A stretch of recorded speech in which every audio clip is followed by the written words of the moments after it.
Senior Marketing Associate at Collins Group, a division of Campbell and Company. I would like to welcome you on behalf of our entire firm to When Science Meets Art, using data to build meaningful relationships with K-12 donors, one of many in our free webinar series for 2015-2016. Today is December 8th, and we are broadcasting live from our Seattle and Chicago offices. Before we begin the presentation, I'd like to quickly go through some logistics so you get the best experience today. First of all, please close all programs other than GoToWebinar running on your computer. We highly recommend calling in using a telephone instead of your computer speakers. It's usually better sound quality. Please mute your phone. And if you experience any visual issues, you can send us a chat. You can also contact GoToWebinar at their 800 number there. Finally, today's webinar will last 60 minutes, and you'll earn 1 continuing education credit that is good with your participation with CFRE International. About an hour after the webinar concludes, you will receive an email from GoToWebinar that includes information on how to download your certificate, as well as a PDF of the presentation slides and handouts. And yes, this webinar is being recorded, so you will also receive a link to the recording. I also want to let you know we'll be going over some sample data reports today, and those can be accessed in the handout section of your GoToControl panel there on the right-hand side of your screen. If you have any questions during the webinar, please type them into the questions box. We'll also hold time at the end for Q&A. So now, without any further ado, I'd like to turn it over to James Plord, Senior Consultant here at Collins Division. Welcome, James. Thanks, Nerea. So we're very happy to be with you today. Oh, there I am, right there in Seattle. So I'm a senior consultant with Collins Group. I've been a member of the firm since 2011. I've worked with a number of independent schools as clients and also served as development director at Charles Wright Academy, an independent school in Tacoma, Washington, for 5 years. And with me, we have, who's next on the slide here, Mark? Is it Erin or you? It's Erin Culbertson, Seattle Academy of Arts and Sciences. Erin is the Director of Institutional Giving at Seattle Academy, which we'll be referring to as SAS, its acronym, during the webinar, so you'll know what we're talking about.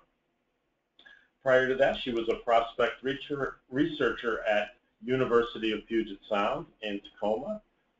SAS is a private, independent co-ed day school right in the heart of Seattle on Capitol Hill, right? Yes.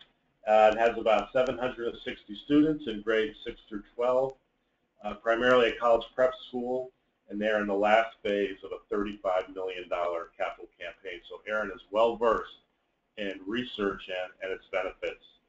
And last but not least, coming from Chicago is Mark Seiler. He's Associate Consultant at Campbell and Company since July of 2011. He's a member of the Strategic Information Services team, and he's part of the firm's Independent Schools Team Task Force. And prior to joining Campbell and Company, Mark worked at the annual giving programs at Notre Dame during the school's $2 billion, that's billion with a B, comprehensive campaign. So that's who we are. We're very excited to be with you today. We've been preparing for this day for a long time, and we're glad to finally share the information that we have. But before we get going, we'd like to take a little poll to see the makeup of our audience. So Nerea is going to activate the poll. Please click on how long you've been at your institution. We find that the tenure at independent schools varies quite widely, and it helps us to get a sense of the tenure of people there. So just click on the bubble that best represents you, and we'll come up with those results, share those results with you in a bit. So let's move on to what we are driving at today in our webinar. And Mark, if we could hit the next slide. So some of the things that we hope that you can get out of today's presentation. How can you harness the power of your donor database to raise money? Your database contains a lot of treasures that you may not know in terms of data. Data, the cliche is data is power, and you have a lot of power in your database. Also, we want to share with you what are the various types of database screenings. There's a lot of types of screenings, a lot of jargon out there, and our hope is to clarify that for you so you can get the best service possible. What are the circumstances that warrant a screening of your data? So, are you starting a campaign? Are you in the middle of it? Are you at the end of it? Is it just something you need to do maybe to refresh your annual fund program, to know who's in your database? So we'll kind of give you some scenarios that would make sense for you to consider a screening of your database. And last but not least, we want to talk about how to make the best use of your data once the screening is done.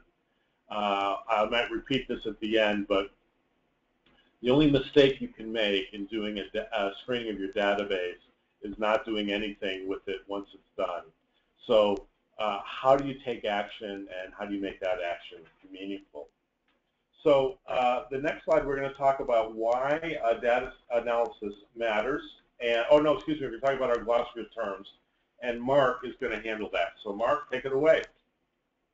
Thanks very much, James, and thank you to everyone who's taking their time out of their day today to be with us on the webinar. We very much appreciate it. We look forward to talking through this this entire PowerPoint with you, and at the end to talk about your questions or your concerns. So before we get started, to James' point, let's discuss some of the terms that we're going to sort of, for lack of better terminology, throw around so that we are all on the same page together. So the first one I'd like to address is a wealth screening. At its baseline level, it provides you and your institution with hard wealth assets of individuals in your database.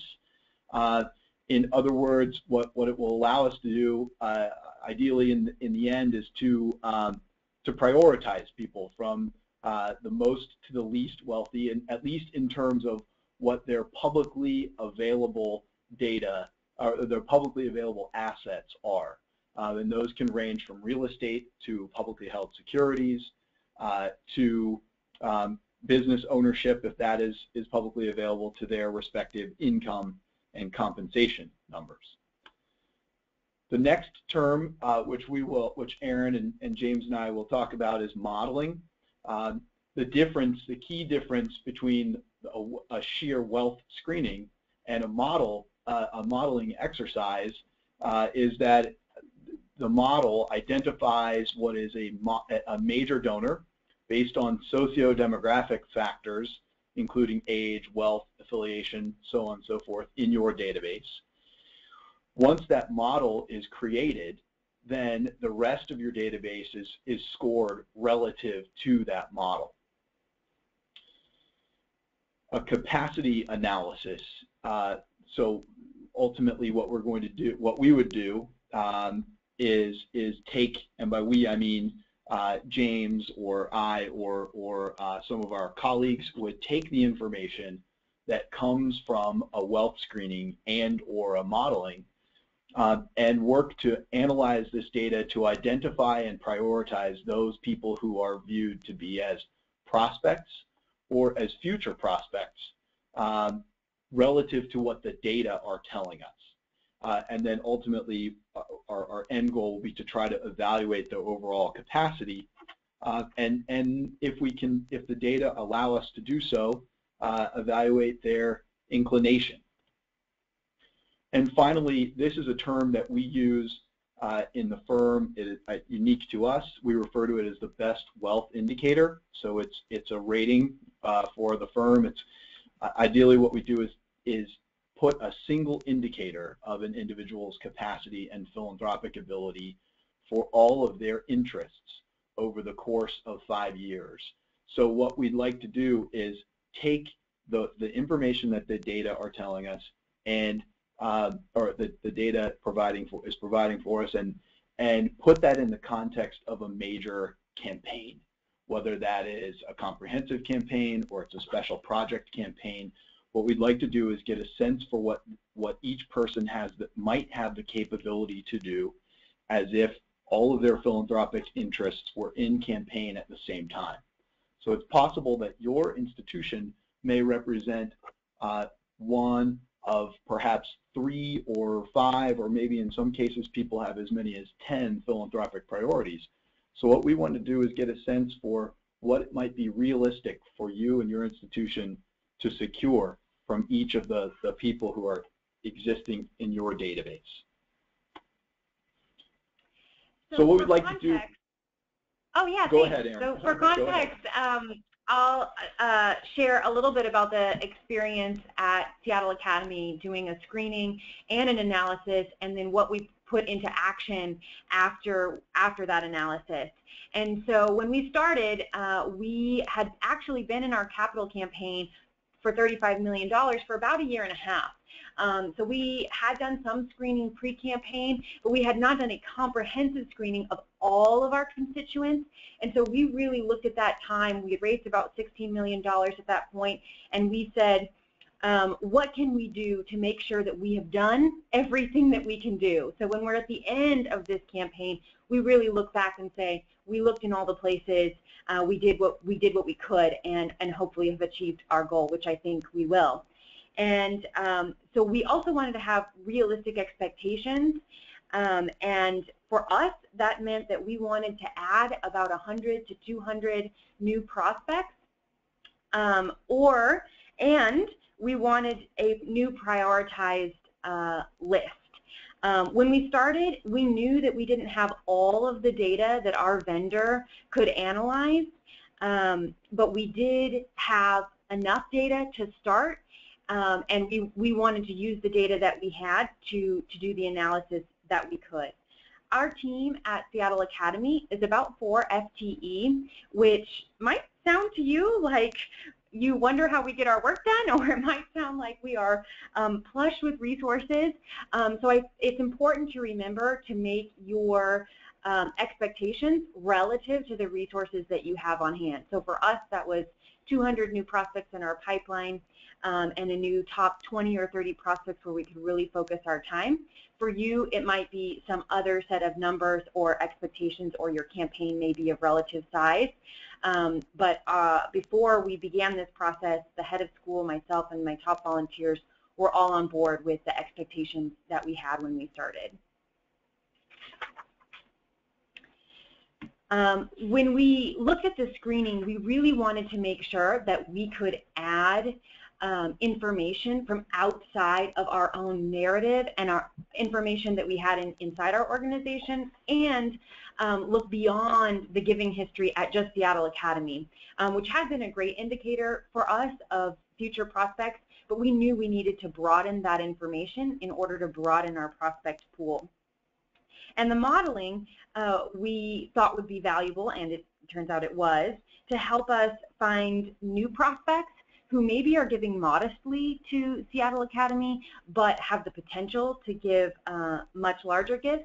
And it also reminded us of some alumni families that had given to past campaigns that 10 years prior that had more limited affiliation with the school, and we said, you know, we really can go back to these families. In our case, being a young school, some of them were our founding families, and we said they really might be prospects for this campaign.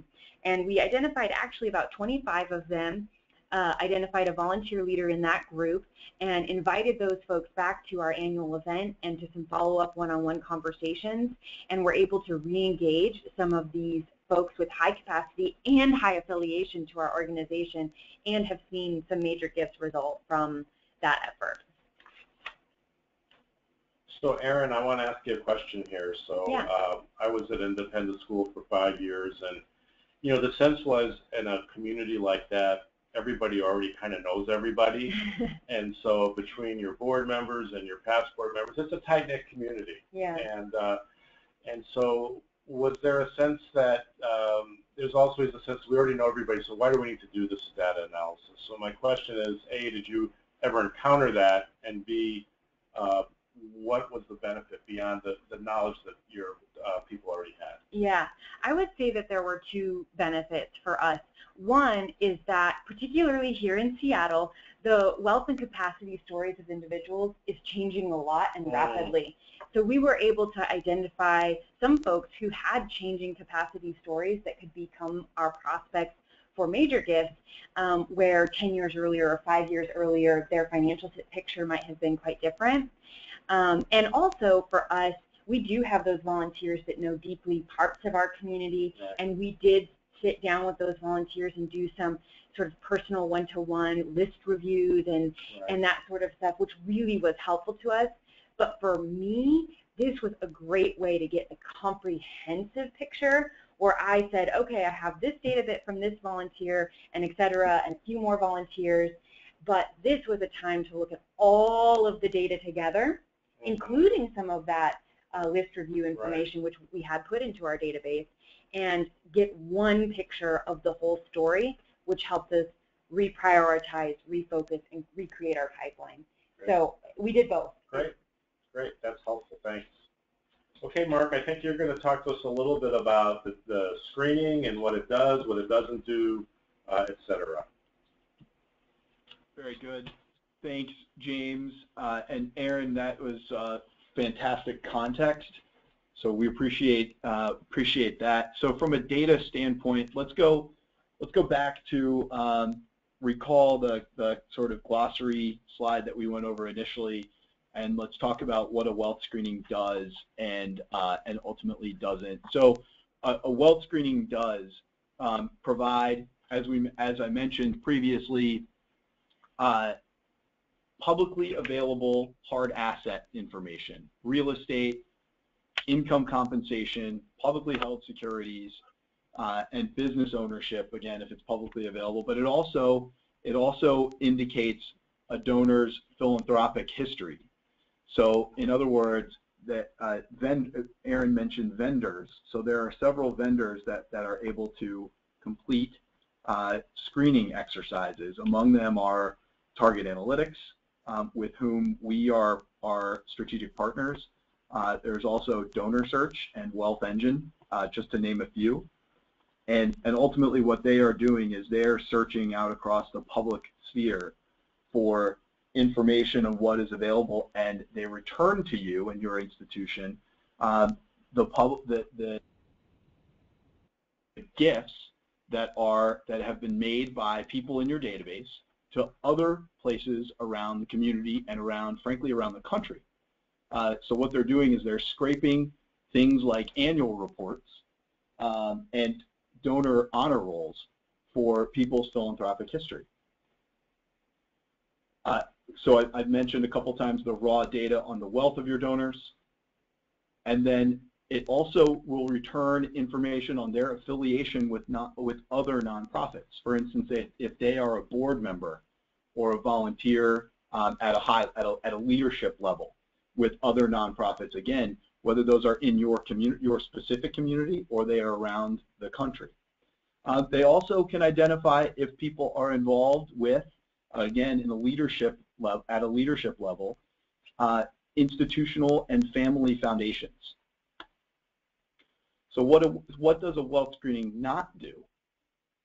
As we mentioned, again in the as I mentioned on the glossary slide, it does not provide custom modeling, and so as a result, what screening is not pointing to is likelihood. In other words, what's their likelihood to support my institution, my school? That could be pointed to by a modeling exercise. It also does not necessarily point toward propensity to give. Those are elements that we need to find out as we are in conversations with our respective constituents and potential benefactors. And it also does not necessarily identify the highest and best use donors. So from an analysis standpoint, let me turn back to Erin, and so that she can talk on both a high, sort of a macro level, as well as a much more detailed level about her experience with the analysis at SAS. Absolutely. We found that doing this analysis, the screening and the modeling, did the things that you laid out, Mark, and it didn't do the things that you laid out as well. So we did find capacity in our donor records, which we were very excited about. I mean, that is certainly something that my head of school is looking for, and you know, as a result that we want to see, that we see that potential in our pipeline.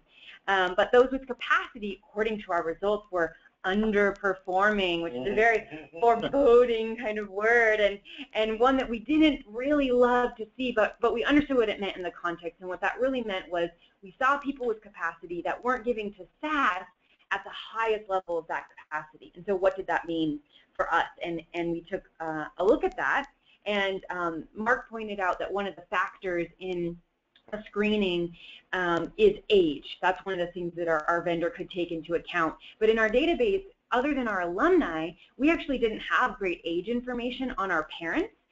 So we knew that that was an area that when we went into the screening and the modeling wasn't going to be able to show us all the levels of detail because we hadn't been storing that data.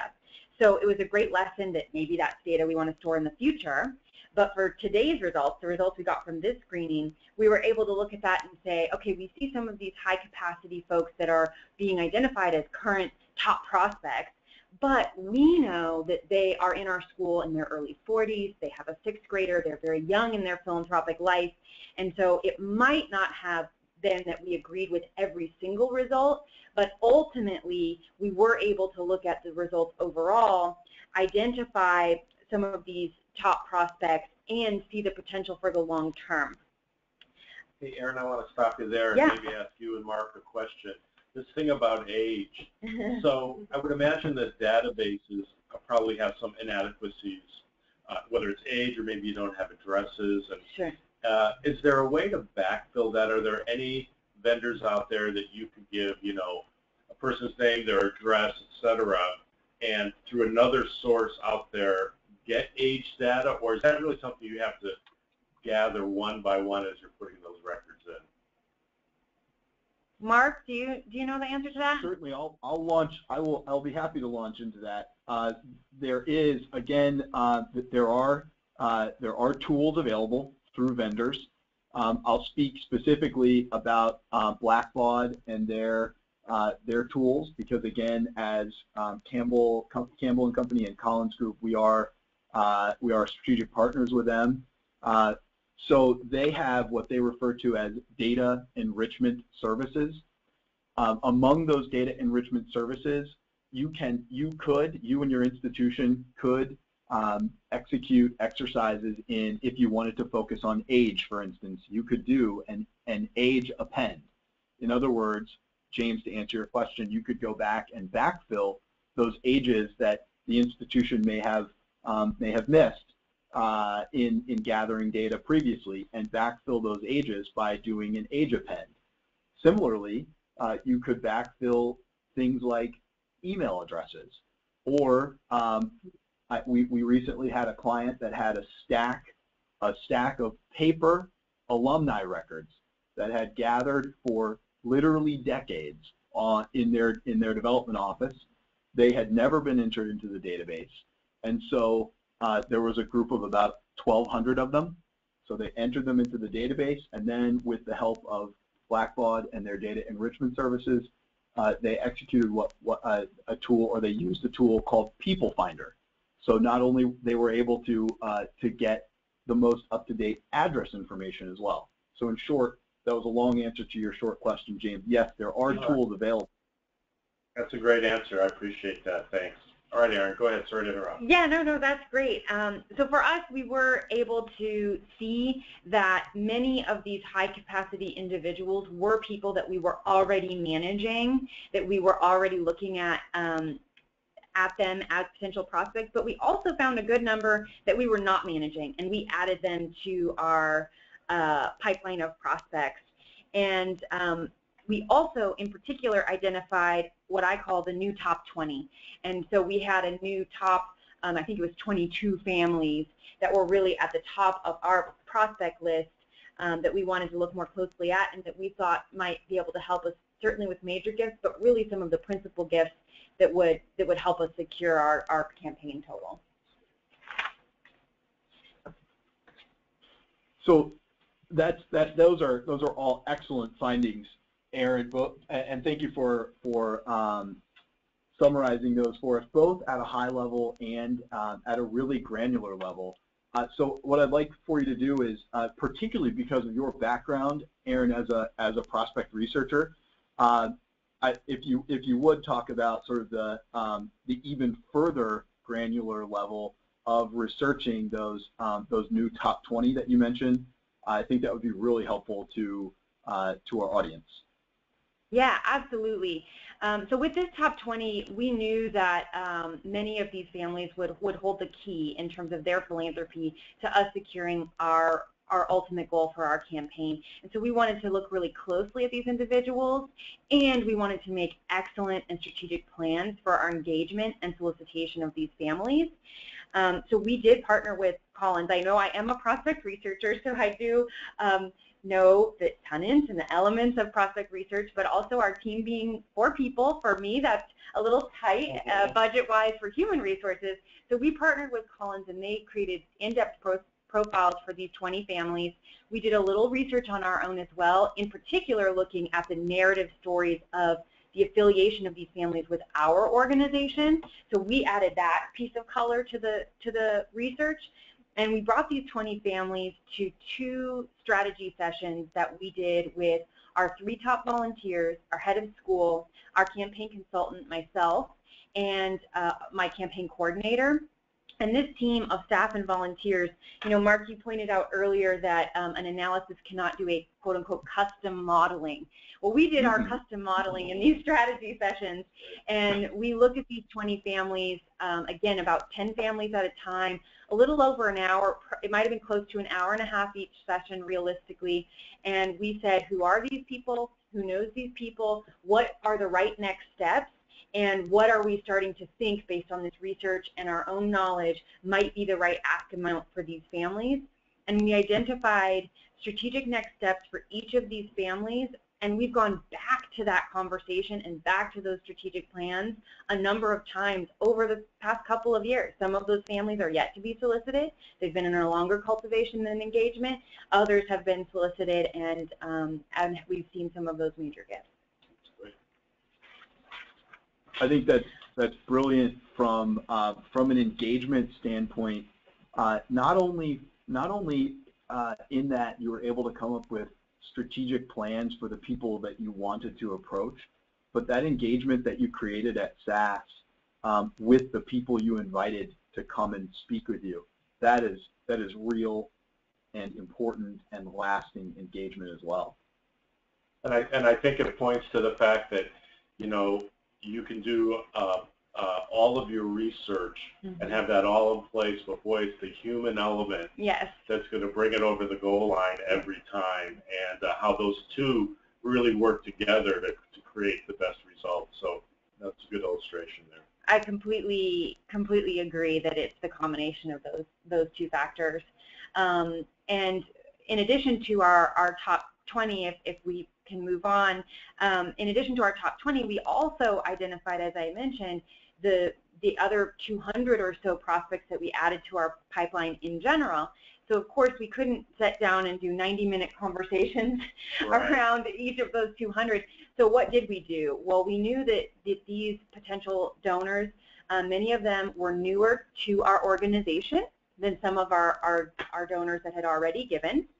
And so we needed to find ways to bring them into the conversation and to motivate their giving.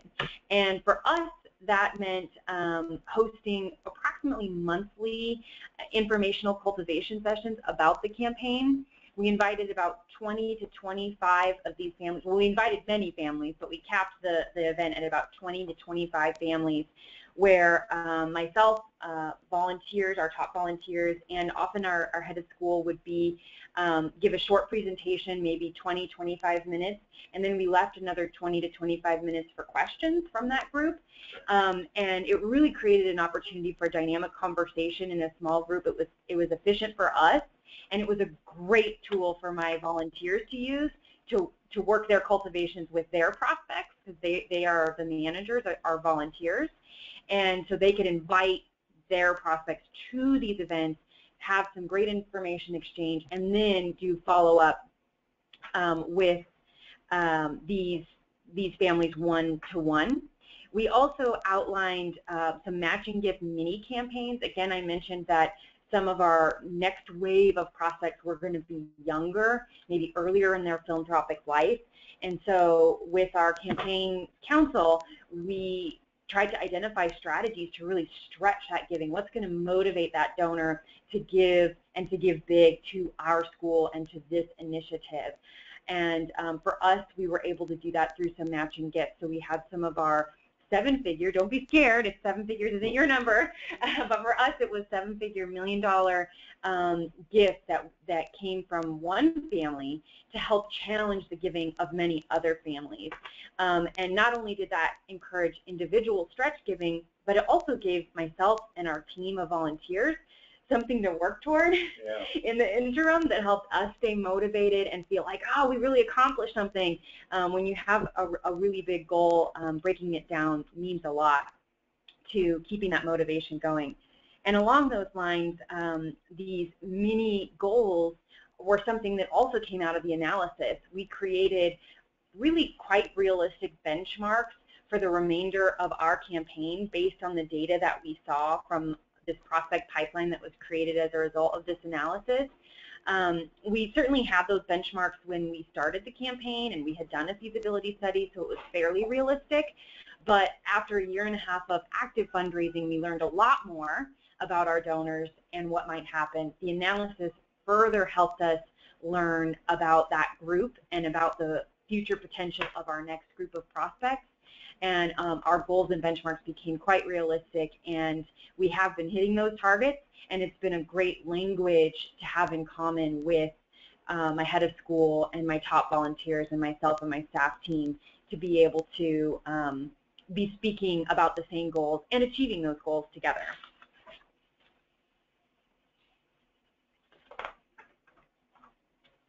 So Mark, you're going to talk to us a little bit about how you go about monitoring all of this great information and work that is that it provides for you. Thanks, James. Absolutely. And so Erin spoke to this. Once you've gone sort of from broad to very, very specific, from broad, first getting your data back to then whittling that data down to understand a new list of top prospects, to then implementing all these brilliant strategies that you've come up with and started to execute. Of course, then as an institution and as an office, you'll sort of need to test yourself, right? And so you need to monitor your progress. And one way to do that is to use reports to drive toward sort of viewing your portfolio, both in a sort of a retrospective as well as proactive standpoints, and also take a look backward at what kind of actions you are executing in order to move these relationships forward.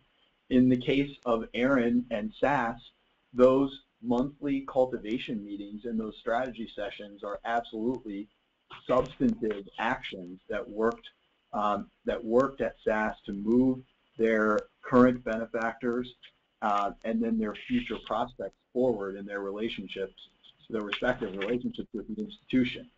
So I'm gonna pull up a couple of and they're a little bit dense, but I'm going to do my best to walk us through them. But there are a couple of reports, and you can get to reports like this by using some specific software and tools. In this case, what we've done at Campbell and Company is we've worked from a Razor's Edge database, and then we took the software Crystal Reports, and we pulled information from the Razor's Edge database, designed it in Crystal Reports to come out and show the data that we most desired from the database in order to display our, in this case, theoretical progress.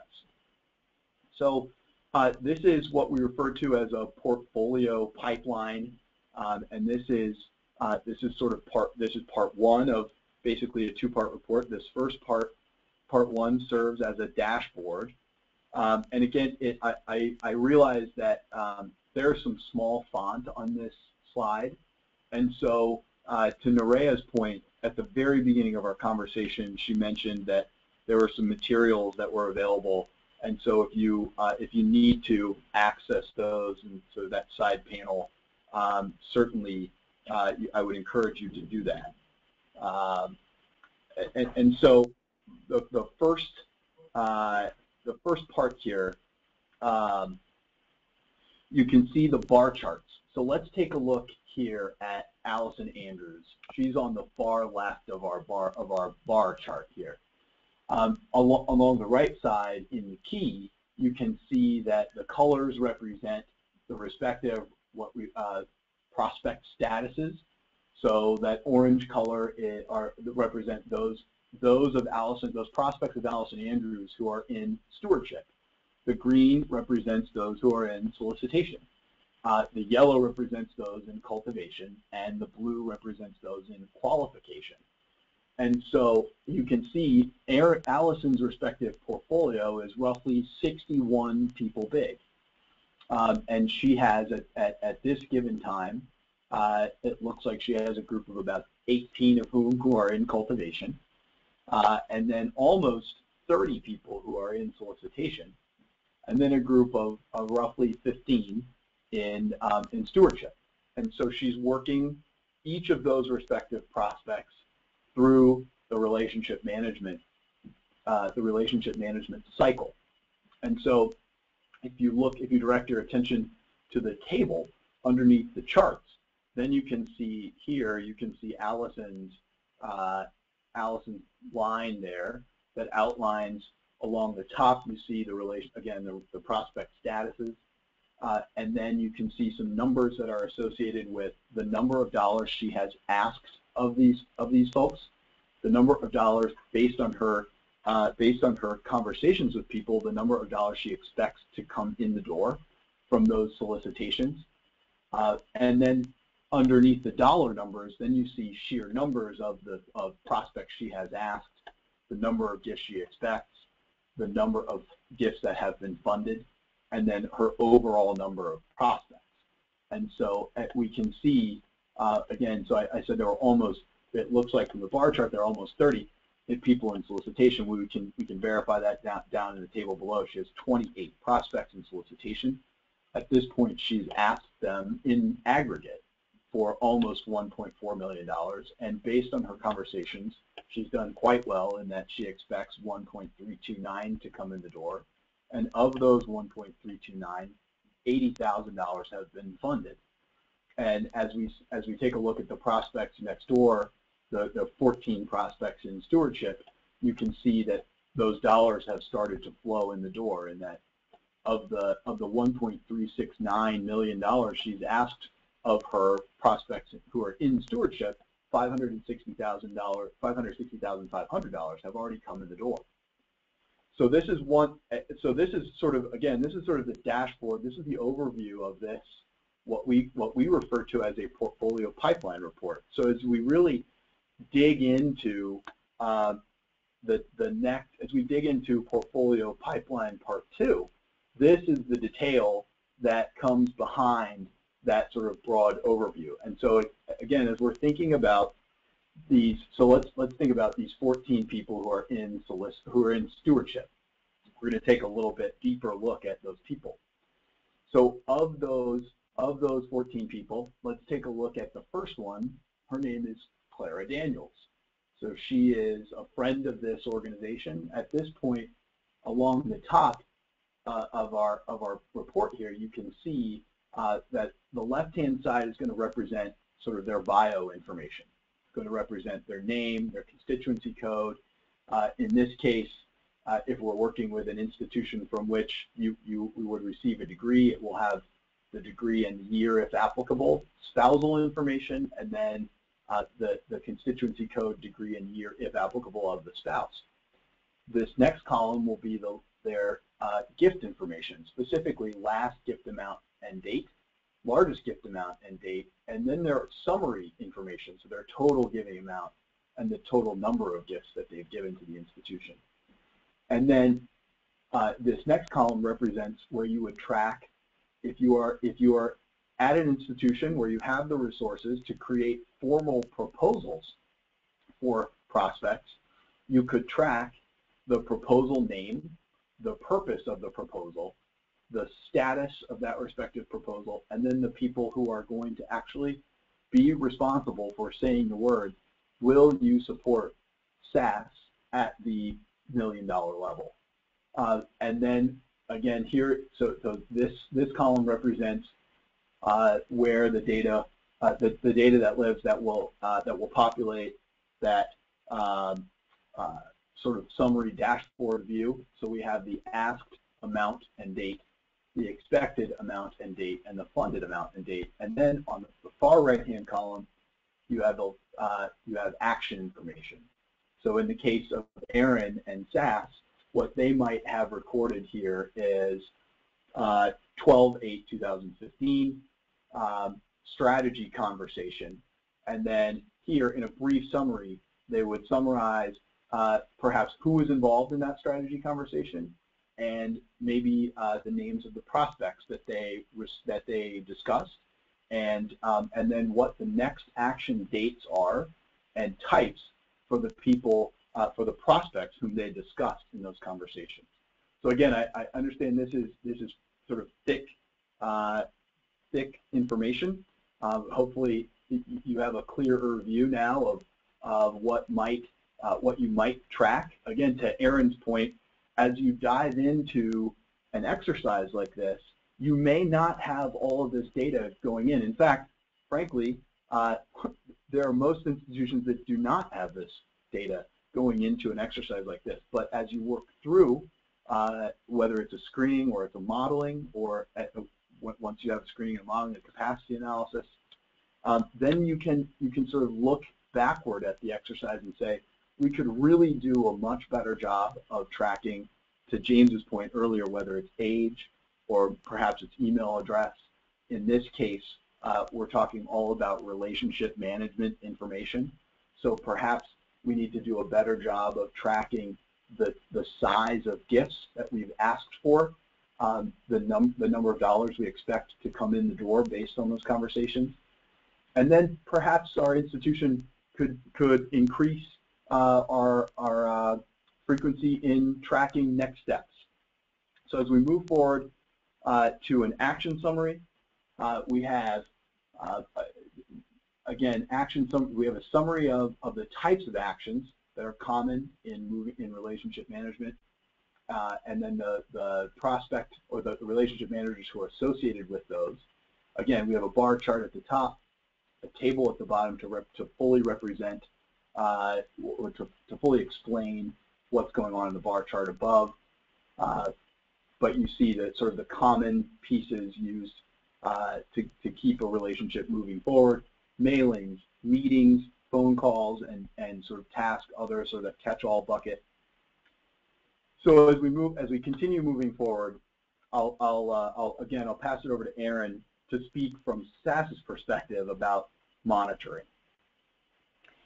Wow, Mark, thank you so much for that. I have to say that I am learning things too today. I know I've been a little case study, but it's really phenomenal to see those reports and the level of detail and what is possible with databases and with some really thoughtful monitoring.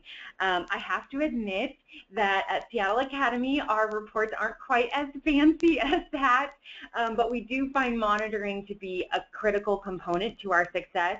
And we've added some components of data to our monitoring, and we certainly do look at some reports very frequently. So for us, we, as a result of this process, we added a few pieces of data the best wealth indicator that we got from the screening. We certainly monitor who is a prospect and who their prospect manager is, and other data bits, for example, what is their current stage? Stage is what we call it. Are they in cultivation? Are they already solicited? Are they in stewardship, having given a gift? And we also track our own giving history at SAS, their largest known gift at another institution, again, that best wealth indicator that we got from the screening, and some of that narrative information like Mark was pointing out in the reports in his examples. We primarily use spreadsheets. We don't really use crystal reports. That's just not in our toolbox right now, but those spreadsheets really do help us with that monitoring, and I think we are continuing to move in the direction toward more sophisticated data and more sophisticated reports like what you laid out, Mark. Wonderful. Well, as we're nearing the end of our time here, boy, that was a quick 45 minutes. We do want to give everyone a chance to ask a question. So if there's a little box on the right-hand side that says type message here, Nerea. So if you do have a question for any of our panelists, please type it in there. And the other thing is that we got so excited to share with you all this great information, we never revealed the poll results. It's amazing. Overwhelmingly, 56% of the folks on the call have been in their position 1 to 3 years, and actually, Erin was quick to point out that that's where she would fall in this poll as well. So two things I think from that. Longevity is not necessarily required in order to dive into your data. As a matter of fact, being the new person on the block might give you a chance to refresh what's been done in the past and put this forward as a way to move your program forward strategically. And the other thing is that this work is definitely scalable. So if we go through some of our things on the bottom line, first is that yes, absolutely. A $32 million campaign, was that yours, Erin? 35. 35, excuse me. 32, you might be done sooner. Yeah. $35 million campaign, $10 million campaign, $1 million campaign, doesn't really matter. The work is scalable. And as with every campaign effort, you're always preparing for the next campaign. So the data that you're gathering, it may be $1 million campaign this time, but maybe it's going to be 5 next time, et cetera, to set yourself up for that next campaign. And if your shop is large or small, just to get to a number of prospects, whether that's 100 or whatever that you can focus on. If your shop is much smaller, get to 5 prospects, because as I said earlier, the bottom line is that if all you have time for is to focus in depth on 5 prospects, make those 5 prospects the highest capacity and the most inclined that you have to give. And that's really what this exercise is about, because your database has, depending on the size of your organization, hundreds or thousands of people in there, hundreds or thousands of donors. You cannot call them all. You can't contact everyone. So, how are you going to prioritize your time to get your highest and best use for the donors who you hope to get the highest and best use? So with that, we're going to move it over to some questions, and please feel free to type them in. We've got a few of them here. And here's one that I want to start with. So maybe I'll start with you, Erin, on this one. We only have one staff member in our shop. So I think the question of how do we manage the results of the screening, how do we scale it so it isn't so overwhelming? Any thoughts about that? Yeah, well, the first thing I would say is if you have a one-person shop, I would also hope that your amount of data is naturally scaled as well, so that perhaps you're dealing with a little less data. But for me, going back to my prospect research days and certainly today, that prioritized list is key. And so often the tyranny of the urgent can win out in a small shop, but taking some time, if you can set aside a half day every week for 4 weeks to really dig into the results of a screening, for example, to create that prioritized list so that your work going forward, as you pointed out, James, is with the top prospects that might yield the greatest gifts and make the biggest impact on your school. You know, we haven't talked a lot about mission today, but it's always in the background of these sorts of conversations. And it really is, even in a small shop, our responsibility to take pause and to say, you know, I want to do what's best for my organization, for my school. How can I do that? Yeah, I think that's great. Anything to add, Mark, as far as maybe from a client perspective of a particularly small shop and making it scalable?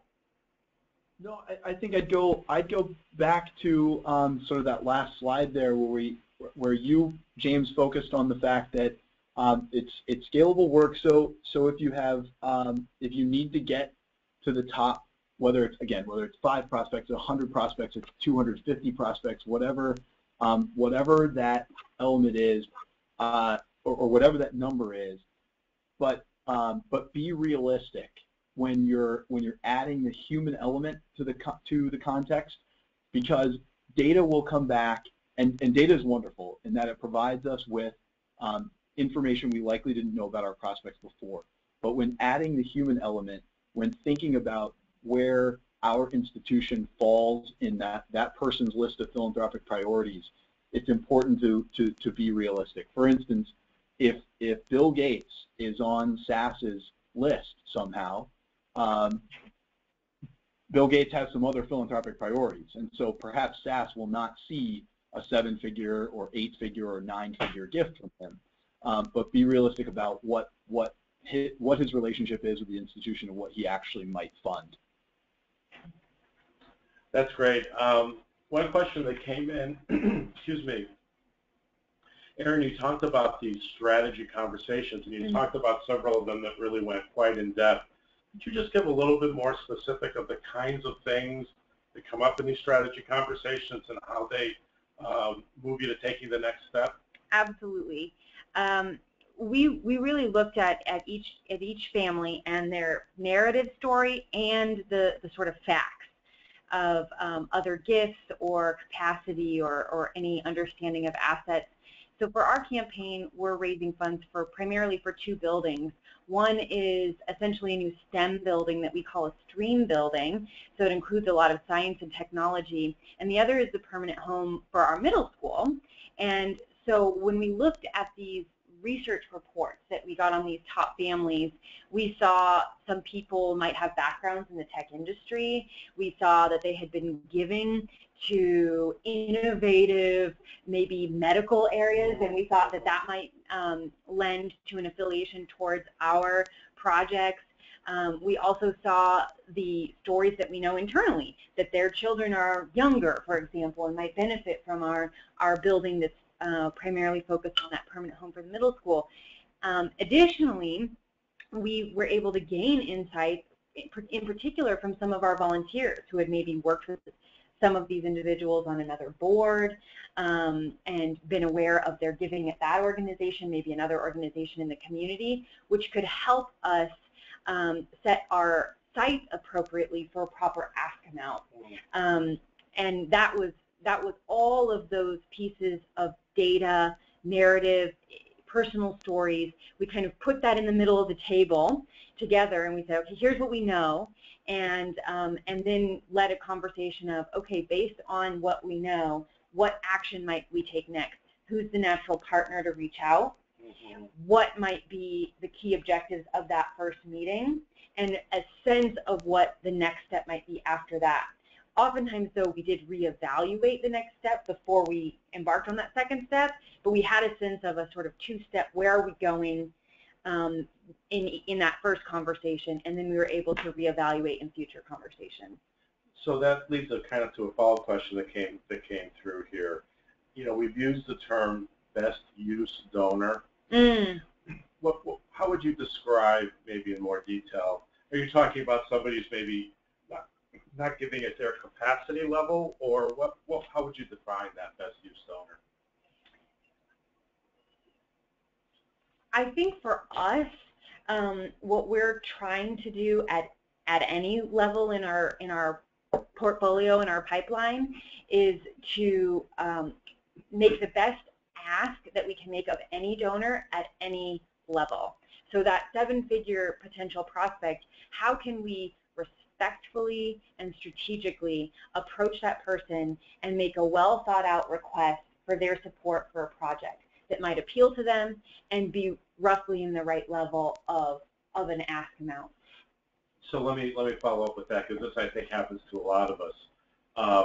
Say early in the campaign, maybe we didn't know that this prospect was capable of a $1 million gift or a $100,000 gift. So they gave $5,000 or $10,000. And through this research or through other things, we realized their capacity is really much higher. Yeah. How have you dealt with that in terms of reapproaching, or do you not reapproach? You file that away for the next campaign? Yeah. Tell me about that. That is such a great question. It's like you're reading my mind about the work I need to do later today is to really think about this. And one of the outcomes of that very question for us is we actually created a special stage.